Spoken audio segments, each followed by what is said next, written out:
زانکۆی قەیوان UTMی مالیزی لە سلێمانی زانکۆیەک کە بۆ یەکەم جارە گەورەترین لقی لە عێراق و هەرێمی کوردستان و ناوچەکە دەکاتەوە و خەونی دەیان ساڵەی خوێنکاری هێنایەدی لە کاتێکدا بەبێ ئەوەی خوێنکار ڕوو لە دەرەوەی وڵات بکات لە وڵاتەکەی خۆیدا دەبێتە خاوەنی دوو بڕوانامە کە یەکیان نێوخۆییە و ئەوی تریشان بڕوانامەیەکی نێودەوڵەتی زانکۆی UTMی مالیزیە. ئاستی زانکۆکەمان زۆر بەرزە و بەپێی پێوەرگی جیهانی زانکۆی UTMی مالیزی پلەی 228 هەیە لەسەر ئاستی زانکۆکانی جیهان. لە هەمان کاتیشدا زانکۆکەمان سەرنجەکانی لەسەر هەریەکە لە بوارەکانی تەکنۆلۆژیا و ئەندازیاریە لەبەرەوەیە کە پلەی 58 هەیە لەسەر ئاستی زانکۆکانی جیهان بۆ ئەو دوو بوارە. بە شانازیەوە زانکۆکەمان کار لەسەر پێکەیاندنی خوێندکاران دەکات لەبەرەوەی جیهان بەردەوام لە پێشکەوتندایە. ئێمە بەشی پزیشکی و یاسامان نییە لە نێو زانکۆکەدا. لەگەڵەوەشدا مانگی 11 دەست دەکەین بە خولی ئامادەکاری زمانی ئینگلیزی تاوەکو فێرخوازان بتوانن لە مانگی دوودا لە ساڵی داهاتوودا دەست بکەن بە یەکەمین ئاسی خوێندن لەو بەشەی کە دەیانەوێت تێیدا بخوێنن.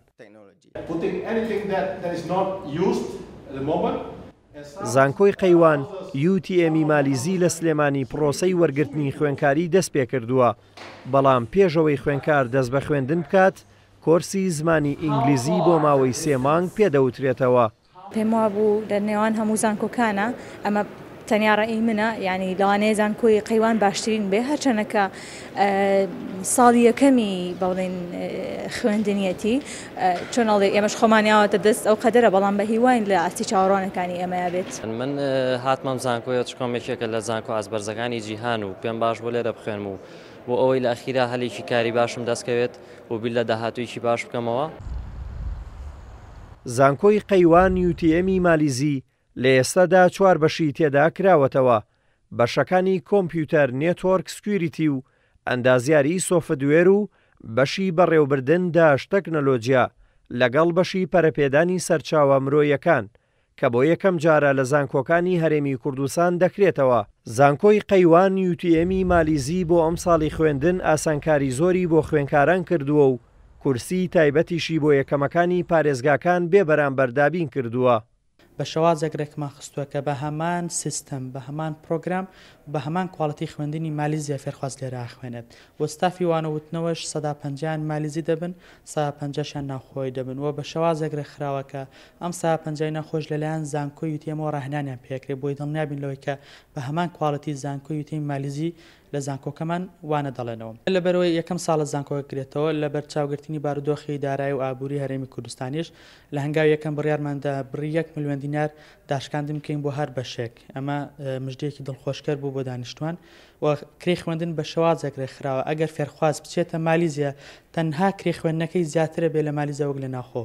بە خۆشحاڵەوە دەستەی میدارانی زانکۆ بەتابەت بەڕێوەبەری گروپی کۆمپانیەکانی قەیوان 19 سکۆلارشیپی ڕاگەیان بۆ بەرزترین نمرەی ئەو فێرخوازانێک کە تەقدیمی زانکۆیەکەن بۆ هەر محافزەیەک یەکەمی سەر ئاستی محافزەکە لە ناو زانکۆی قەیوان خۆیدا خوێندنەکەی بێبەرامبەر دەبێت بۆ هەر 4 ساڵی خوێندنەکە.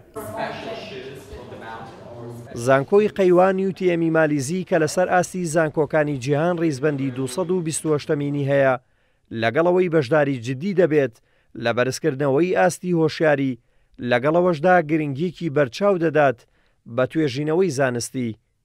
لەو چەند ساڵی ڕابردوودا کە ئێمە لە بواری پەروەردە کارمان کردووە، ئەلحەمدولیلا بە شاهیدی هەموو ئەوانەی کە بەشدار بوون، منداڵەکانیان بەشدار بۆ لە ناوەندە پەروەردەیەکانی ئێمەدا، نموزەزێکی باش و جوان و بەستانداردمان تەقدیم کرد، پێشکەش کرد. بۆیە بیرمان لەوە کردەوە ئەم خوێندکارانە سبەینێکە دەچنە زانکۆ بچنە چ زانکۆیەک. بیرمان لەوە کردەوە کە زانکۆی قەیوان UTMی مالیزی بهێنینە کوردستان کە ئەم زانکۆ یەکێکە لە زانکۆ هەرە ئازبەرزەکانی جیهان و ناوچەکە. بۆیە زانکۆی UTMی مالیزی جیاواز دەبێت لە زانکۆکانی تر لە ڕووی بەستاندارکردنی خوێندنەوە، بەستاندارکردنی زیاتری خوێندنەوە، شان بەشانی کردنەوەی قۆناغی خوێندن لەم زانکۆیەدا سنتەری توێژینەوەی زانستیمان لە ناو زانکۆکە کردوێتەوە کە هەموو لایەک دەزانن سنتەری توێژینەوەی زانستی لە ناو زانکۆکاندا دەورێکی گرنگی دەبێت لە بەرزکردنەوەی ئاستی زانست و دەورێکی گرنگی دەبێت لە بواری داهێناندا. بۆیە ئەم زانکۆیە بە هەموو ستانداردەکان ئینشاءالله خزمەت پێشکەش بە خوێندکاران و هاوڵاتیانی وڵاتەکەمانەکە. دەرچوانی زانکۆی قەیوان UTM مالیزی لە سلێمانی دەستخستنی دەرفەتیکاریان بۆ ئاسان دەبێت لەبەرەوەی بەشەکانی ئەو زانکۆیە لە بواری تەکنەلۆجی و ئەندازیاری لەسەر خواستی بازاڕ و داوای کۆمپانیا براندەکانی کوردستان و ناوچەکە دامەزراون. دلێر کەمال، کورسات نیوز، سلێمانی.